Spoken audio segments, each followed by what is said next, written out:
Real quick before we start this video, I just want to let you know that I put out a bottoms video a couple weeks ago. A lot of it is very spoiler free if you want to check that out. I know a lot of people were asking about it, so I'm just letting you know that that's there.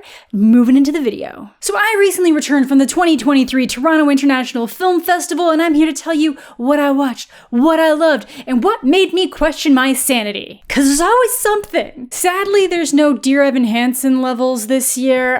That's always kind of what I'm hoping for, but still just waving through the window for that one. So before diving in, keep in mind that between Cannes, Sundance, and South by Southwest, all of which have videos on my channel, I had already seen Zone of Interest, Anatomy of a Fall, Monster, About Dry Grasses, How to Have Sex, Fallen Leaves, Perfect Days, which I adored, Fair Play, Flora and Sun, Fitting In, which was called Bloody Hell when I saw it, and National Anthem. So if you're looking for my thoughts on any of those or wondering why I didn't watch them, I did check out those respective festival videos. But kicking off into TIFF 2023, I'm going to start with the low but not downright terrible to the good but not quite standout, starting with Reptile, which is the most Netflix movie I saw at this festival, which is good because it is in fact already a Netflix movie. I really only ended up seeing this one because I saw that Justin Timberlake was in it, and he's always really fun, or usually at least interesting, in the movies that he picks, so yeah, I wanted to check it out. So following the brutal murder of a real estate agent, a detective is pulled into a web of lies and deceit. And while Benicio del Toro, who I actually didn't know was in the movie until I sat down and started watching it, his performance is quite good, the movie as a whole doesn't quite hit. I feel like it gets convoluted in ways that are completely unnecessary, but then like really handholds you along in others. So, you know, truly the perfect streaming thriller. Oh, also, Alicia Silverstone is in this, and she's fantastic. I always love seeing her in things. Like later that night, they were playing Clueless on one of the outdoor screens, and I was just like, aww. Finestkind is a movie that entered my watch list, then left it because it was getting bad reviews, and then made it back on my watch list because people were saying it was so bad that it got funny at times. And oh boy, does it ever! This is just a mess of a movie that's like half no plot, just fishing, then it just turns into this absurd organized crime scheme with too much plot. Jenna Ortega and Toby Wallace have a relationship in this that just sparks off so incredibly fast, but like I don't know if they wanted her to have this like manic pixie dream girl vibe, because she just starts like spewing these monologues at him so soon, but it doesn't mean anything because we have no frame of reference for a character. Like, is this the Massachusetts underbelly version of a manic pixie dream girl? It's always just so fascinating when a movie is so long and is doing so little for so much of the runtime and then still feels like it's rushing certain things. Ben Foster is really good in this though, but it is stilted by a super awkward script, some very bad to at times hilarious dialogue, and then my own personal urge to trim Tommy Lee Jones's eyebrows through the screen. Gotta rein those suckers in, man. Gonzo Girl is just the definition of a movie that has so many amazing pieces and performances but comes together mostly as a massive mess. Based on the book of the same name about a woman's experience working for Hunter S. Thompson, the movie is still mostly enjoyable because Willem Dafoe was made to play a character inspired by Hunter S. Thompson. So obviously he's fantastic with everything he's doing, and honestly, Camilla Morrone was also great in that leading role. We basically just get to watch in real time as this man exhausts all avenue of people that he can use, the propensity for great men to be propped up by women we never see behind the scenes. But sadly, the movie just doesn't come together well. It feels disjointed in a lot of areas, and I'm really not sure how much of that comes down to like scripting decisions or decisions made while shooting and directing. Hopefully not the latter, because it was Patricia Arquette and she is delightful. Pain Hustlers is adding itself to the ever-growing body of work highlighting the predatory failures of the pharmaceutical industry around painkillers, this time setting its sights on prescription fentanyl. But sadly, this real-life story just ends up falling super short from other things we've already seen, like Dopesick. It has all the pieces to make something work, like Emily Blunt is really just trying her best, but it just doesn't come together great. But hey, it'll be on Netflix by the end of the month, so that seems like a great place for it. Backspot was one I was super excited for going into the festival, about a competitive cheerleader and her girlfriend making it on the same all-star team. And while so much of this movie does really work and it's shot in such an interesting way when she's going through these like very anxious and tense moments, I do feel like it was a bit long. Like I just think this movie needs some tightening up, bring this down to like a really neat like 1 hour 40 or 90-minute movie, and it would be so good because so much of this movie is so tense and properly executed. Riley deals with crippling anxiety, which leads her to pull out her eyebrows to try to stop the feelings, aka trichotillomania, I think. I always forget how to pronounce it and say it. We get hints of her disordered home life, an abusive and absent father, a mother whose anxiety seems to manifest with this like obsessive cleaning, all being bogged down by her own obsessive need to succeed, to win, to prove herself worthy of her new coach played by the fantastic Evan Rachel Wood, and how all that ultimately starts putting a strain on her other relationships. Still definitely a movie I recommend checking out if the premise sounds interesting to you, and they were doing like live cheerleading demonstrations in the streets of Toronto.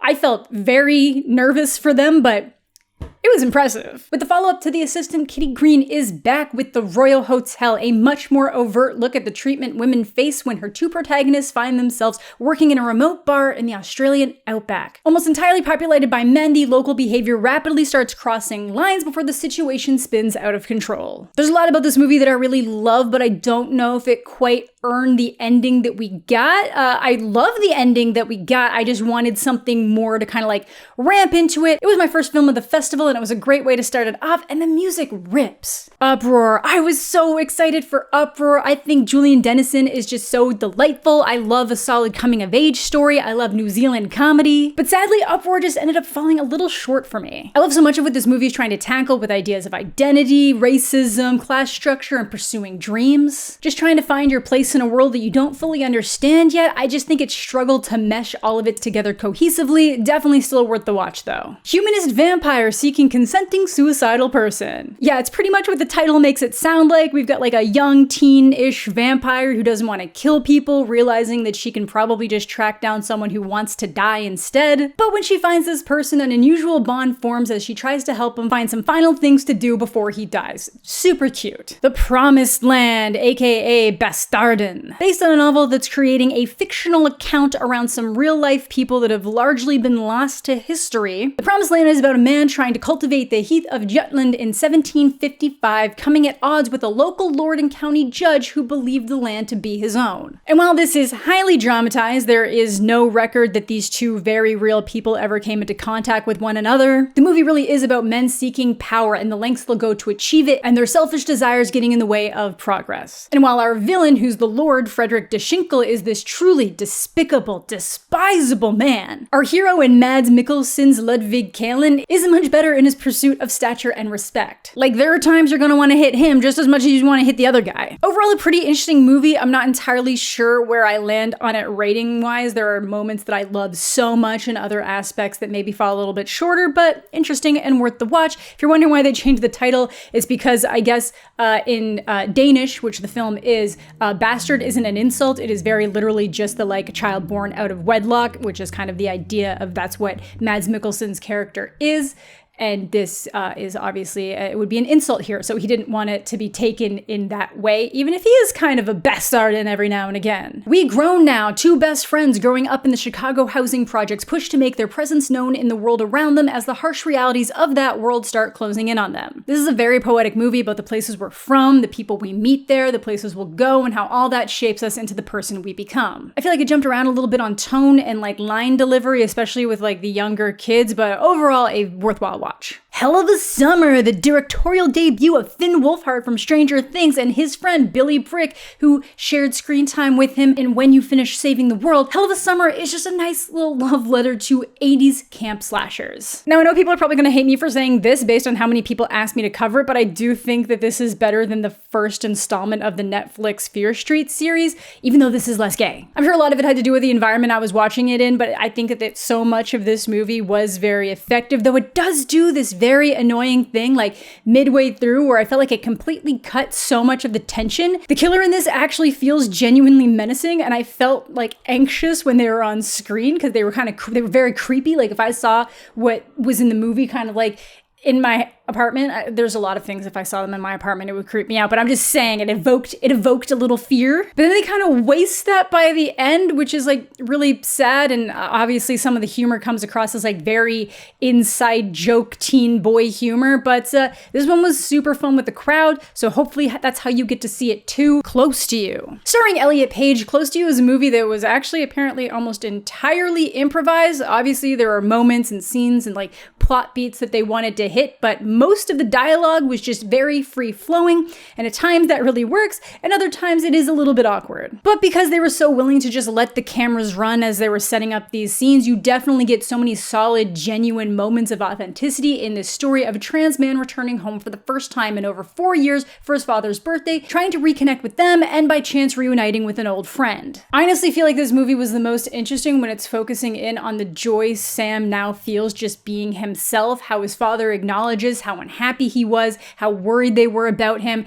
and the relief his father feels and experiences when you realize that Sam is actually happy now. But the movie just seems more interested in following the story where it's like rekindling this old connection with a friend that Sam's harbored this like long love for. And while so much of that part of the story does really work, I'm not entirely sure how I feel about the way that side of it played out. So definitely one I'm going to want to revisit, definitely worth the watch, but I just wanted more in certain areas. One Life is the true story of a man who orchestrated the evacuation of Jewish children out of Prague as the Nazis were prepping for invasion. There is a very good chance that you've already seen the viral clip that is the basis for this story on social media, but they really do just tell this story in the cleanest way possible. Definitely hits the emotional strings. I like the way they touch on the present and the past, but sadly I think that like the younger version of Anthony Hopkins' character might not have been cast the best. Like he wasn't terrible, but there just wasn't the weight that I was expecting from that aspect of the story at times. There's definitely moments of weight,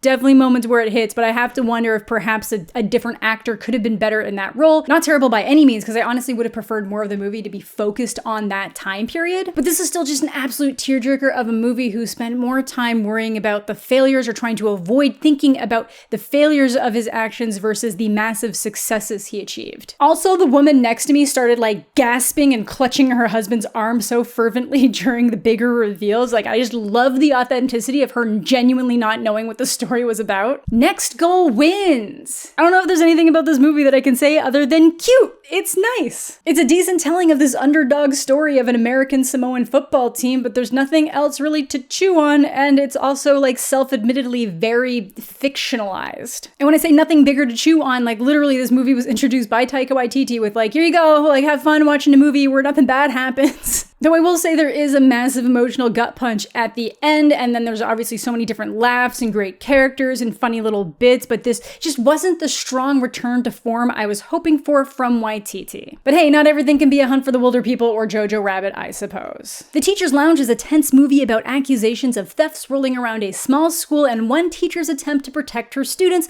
ultimately placing her in the middle of an even larger situation that brings her own convictions into question. The more she tries to do right by her students, the messier the situation seems to get. Really solid social thriller, an amazing lead performance. I just wish this had a better conclusion. Evil does not exist. While shorter than Drive My Car, Hamaguchi's latest requires a lot more patience. The opening scenes will be enough to lull you to sleep if you're even like a little bit tired because of how like peaceful and beautiful they are, but so many of the slower moments early on come back around later under different framing. I do think the ending itself is one of the higher points of contention with this movie. I think it does lack in some logic, but it does a great job setting up this sense of foreboding around a small village trying to fight back against a glamping or glamorous camping site being set up on their land. Not going to be for everyone, and I definitely prefer Drive My Car, but Evil Does Not Exist has a very meditative and poetic style to it that I think a lot of people are absolutely going to vibe with. Seven Veils by Adam Egoyan starring Amanda Seyfried is a movie that sets up such an interesting premise and tension,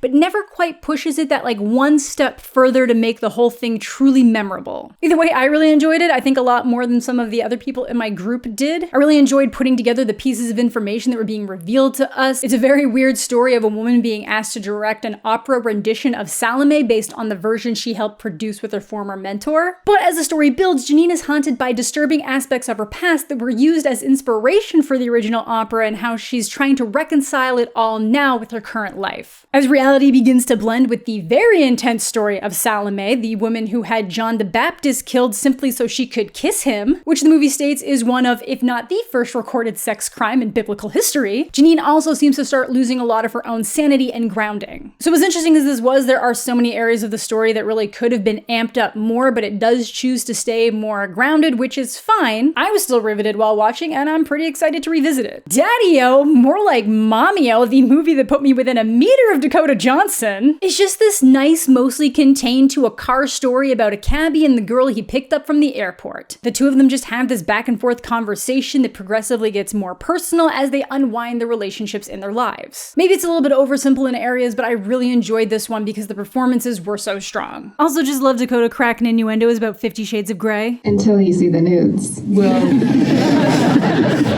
am I right? I'm glad you brought that up.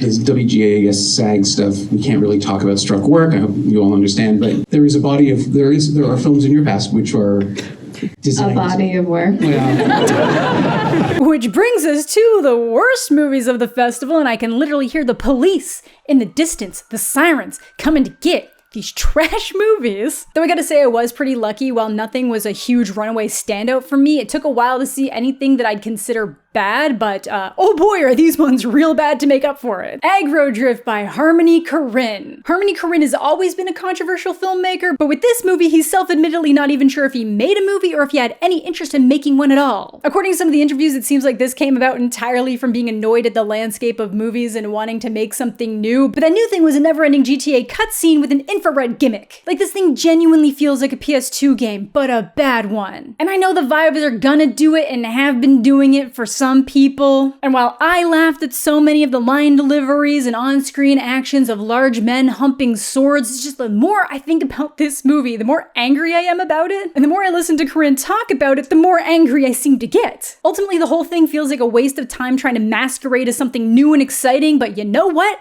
Sometimes new isn't always better. I will say the movie is only 80 minutes though. I already knew it was probably going to be terrible when I went to see it because the reviews were just the most interesting, near flat line on Letterboxd, so I kind of knew what I was getting into, but oh my god. Also, Travis Scott is in it, which is why I think a lot of people were interested, and he was genuinely terrible in it. That's not even me being negative. Even people who like this movie say that Travis Scott is like the worst part of it. Wake up, do it, eat, do it, sleep, do it. I am an assassin. I am a hero. I am an assassin.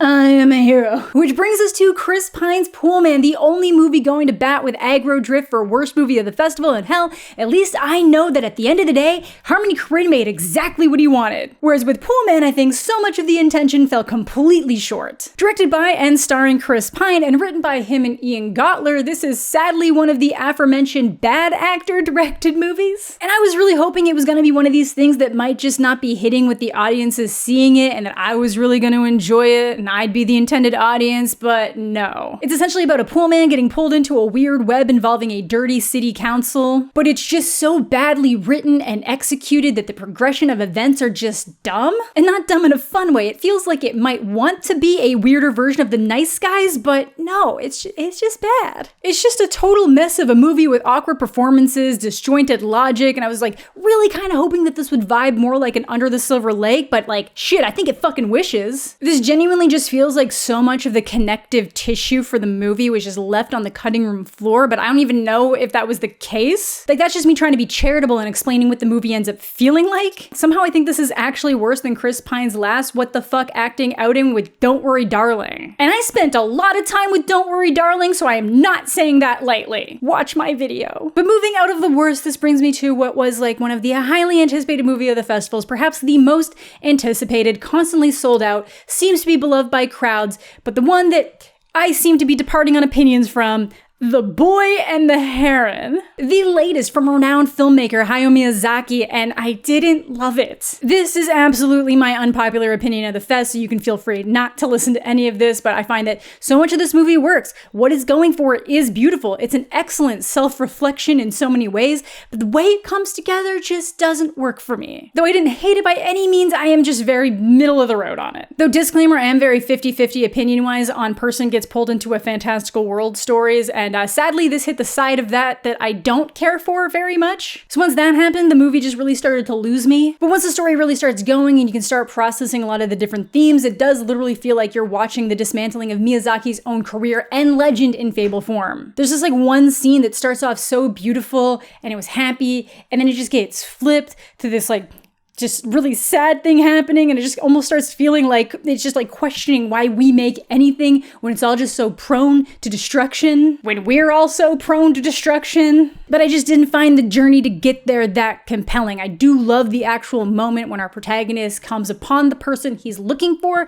I just feel like it needed more in terms of like delivery overall, and that's just me. So many people are and are going to adore this movie, and I'm so very excited for that. It is always so exciting when like a creator that you love says that they're not going to make anything else anymore, and then they do, and then you love it. And now finally into my top 10, and honestly so many of these movies could just kind of flip-flop around with one another in different positions depending on my mood. Some of them I'm sure are benefiting from like being seen later in the festival. Some of them are just the ones that are sticking in my mind for, but these are the 10 that I can easily recommend. Hitman is the latest from Richard Linklater, visionary behind the Before trilogy and School of Rock. Follows a local professor who works as a police staff investigator, becoming the most notorious hitman in the Houston area. Thing is, hitmen aren't real, and he's working undercover for the cops to catch people trying to commit murder by proxy. We then just get Glenn Powell adorning this series of different disguises, potentially based on some movie characters at times, basically becoming whatever the mark needs him to be as a killer. Until he realizes that he might like one of these personas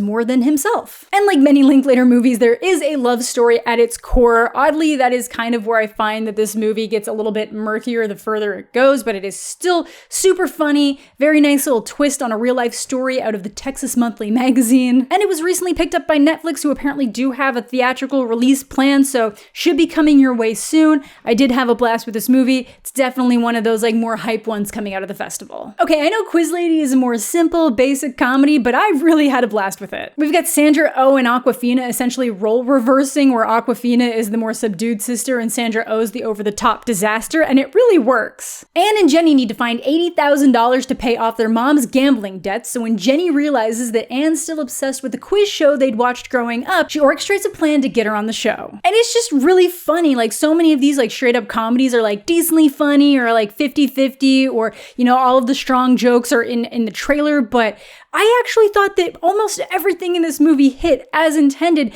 and it also manages to hit the emotional levels as it's going along too. It also gets added to the short list of movies where Will Ferrell doesn't annoy the hell out of me in it. Looks like that one's gonna be coming your way in early November. Fingernails is the most frustrating movie out of the festival because it has such a strong and interesting premise and first hour execution, for it kind of dwindles without engaging further in a lot of the ideas that it's set up, or like a lot of the characters that it's set up, but it still ends up in my top 10 because I just can't stop thinking about it and the ways that I would have played it out different. Fingernails presents us with a simple premise. The world has devised a way to prove 100% if two people are in love. But in addition to this, before getting tested, you can go through a series of different exercises designed to help bolster those feelings of love. So like shocking yourself when your partner leaves the house, going skydiving together, just different things like that. So when Anna gets a job at the Institute, it starts to make her question whether her existing relationship is the real thing, even though they'd already received a positive result. And there's just so much to work with here, like the idea of what makes love if you can in fact train your body to react in certain ways for another person. Mimic scenarios that'll release the right endorphins to facilitate love. If the person that's right for you right now is always going to be the right person for you, or if you can fall in love with more than one person. And then the whole thing really predicating on the idea of taking the risk out of love, which is something that we as a species have dedicated centuries to exploring, sharing, and expressing. I just think this really struggled to close itself out after a stellar opening and like great performances. We've got Jessie Buckley again, Riz Ahmed, Jeremy Allen White. I just can't stop thinking about this damn movie, and that's what makes it so disappointing that it kind of fizzles out so much at the end. Still recommend watching it though. It's definitely one I'm going to be revisiting, and hell, maybe I will like it even more upon repeat viewings. His Three Daughters, more like My Three Mommies. This was the real surprise of the festival for me. It had somehow gone completely under my radar going into the festival, even though it stars some of my favorite actors with Natasha Lyonne, Elizabeth Olsen, and Carrie Coon. But this thing really ended up moving me, and somehow Natasha Lyonne isn't the weirdest sister of the bunch. Basically, these three sisters are back together under one roof for the first time in ages, essentially waiting for their father to pass away. The tensions between them begin to mount as they're each reckoning with their own relationship they had with their father and the lack of connection they've managed to maintain between themselves. This could easily be this like beautiful stage play, but it just works so wonderfully as a film. The way the dad isn't ever really seen for so much of the movie, he's just this ominous presence in the form of a monitor beeping from another room. Just amazing performances out of everyone in this, from the sisters to the supporting characters. There are just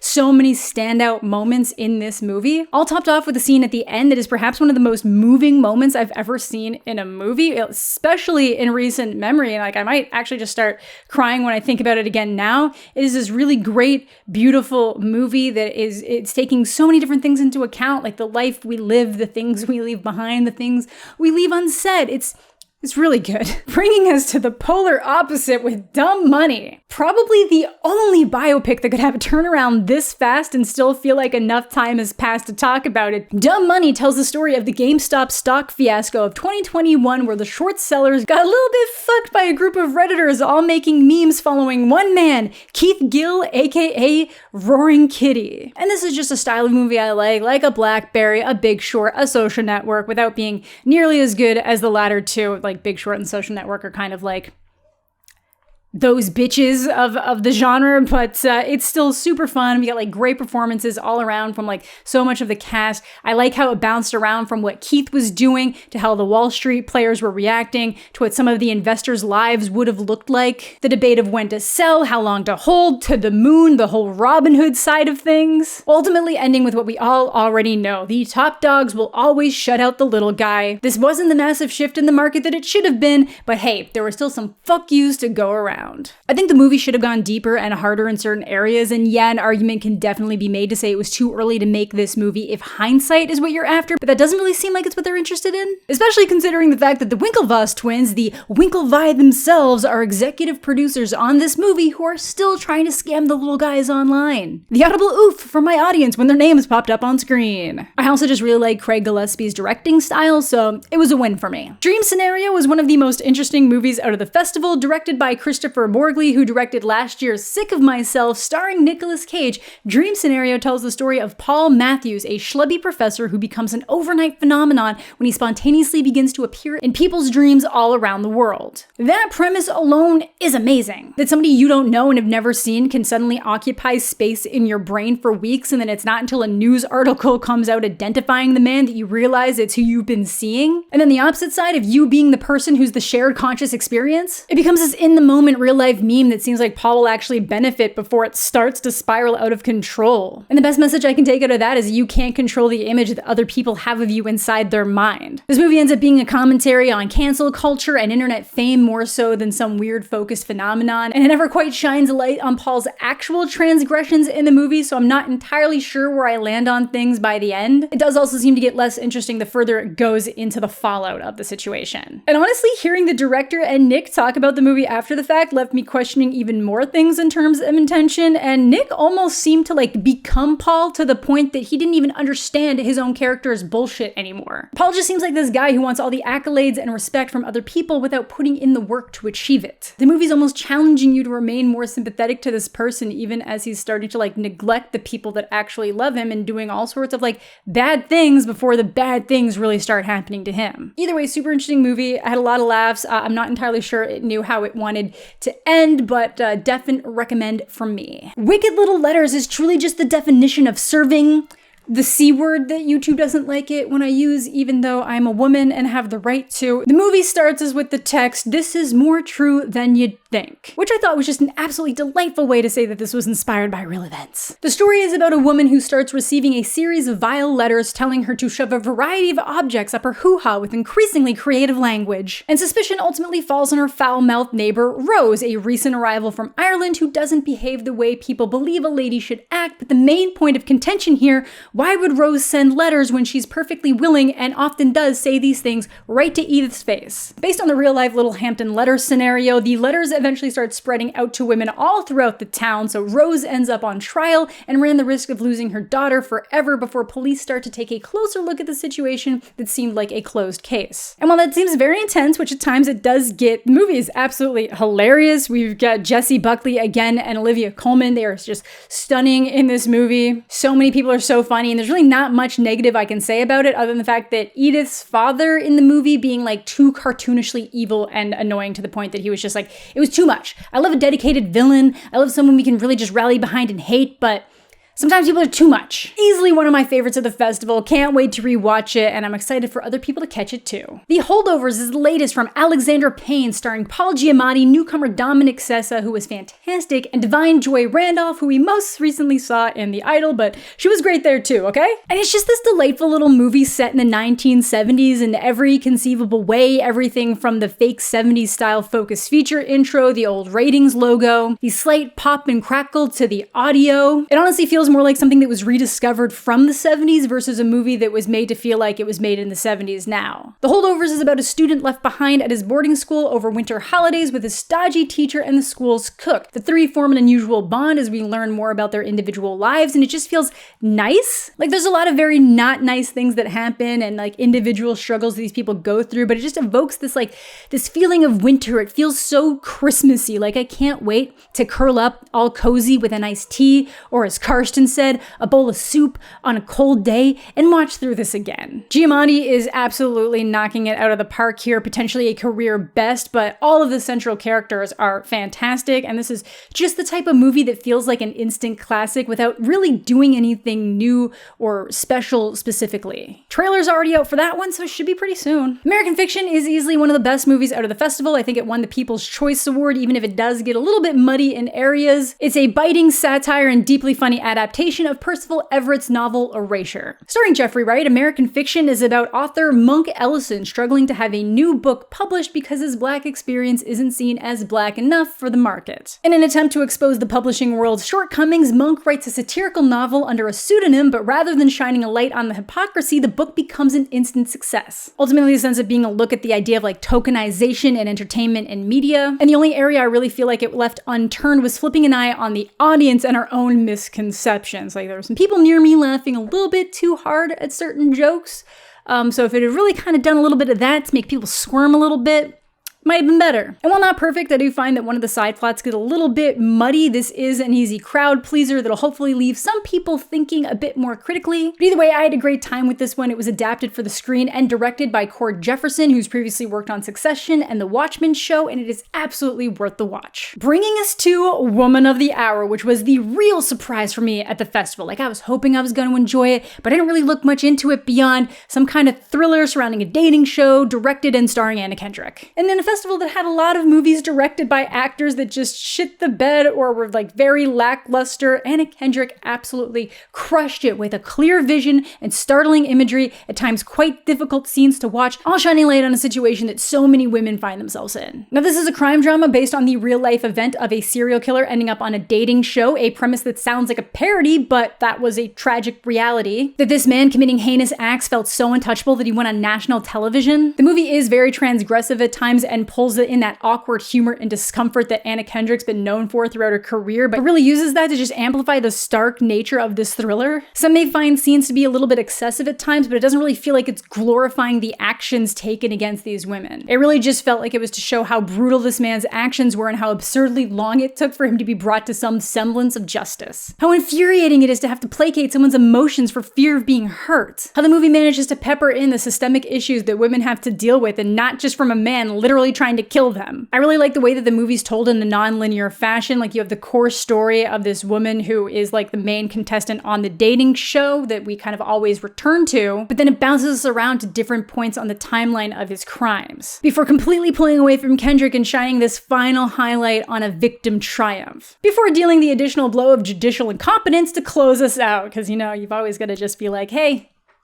this was fucked. Great performances all around this movie. It's almost a shame that Netflix picked it up, even though I know it's going to do great on Netflix, and I hope people do get to see it in like some kind of limited theatrical run. But it does just feel like so much care was put into this movie on so many different levels, from just doing the story itself justice to making like a larger commentary on the era it takes place in. Definitely one of the festival standouts. And while not hitting the level of Fincher, there has been some discussion that it feels like Fincher-esque. So if that's kind of your vibe, and it's definitely my vibe, you might enjoy this. Also, for those of you who are wondering when I kept tweeting things about passing the Bulgari test. There is a Bulgari commercial before all of the public screenings with Zendaya and Anne Hathaway, and it's got a nice little beat, and last year we all clapped to it, and this year we needed to all clap to it, so if things failed it was very disappointing, and for people who don't understand it, it's not for Bulgari. We're not clapping for the overpriced jewelry, we're clapping for our own souls, for the enjoyment, for coming together as cinema lovers. But that is gonna do it for my TIFF 2023 recap. If there's any more clarifying details on any of these that you'd like, please let me know. My brain's a little jumbly right now. I have so much different travel things to do. I'm about to do something kind of, I don't know when I can talk about it or how much I can say, but I'm about to do something kind of exciting and personal, lore meme worthy. So hopefully that'll be fun. But yeah, thank you all so much for watching. Thanks as always to my Patreon supporters and YouTube channel members. Subscribe to the channel if you're new. Leave a like on the video if you're into that kind of thing. I hope you're all having a fantastic day. I'm mostly okay, and we'll catch you all later.